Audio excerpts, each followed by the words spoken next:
May kinilaw tayo. Okay na kayo. May kinilaw. Tirang ulam sa kanina yung gulay.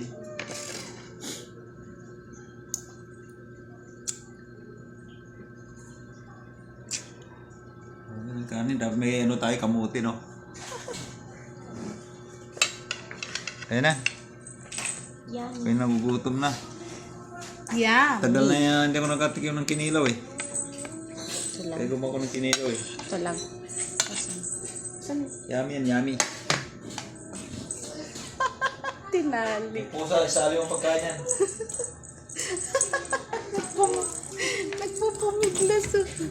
Ayaw kumain? Ano yun? Inumin ba sa labas? Bigyan mo ng kinilaw yun, mag-inom ba sila? Wala akong umuulan, no? Nag-inom mo pa? Bigyan mo na ng kinilaw. Maula, wala mag-aan kung yun. Diba? Ito. Sarap. Wow.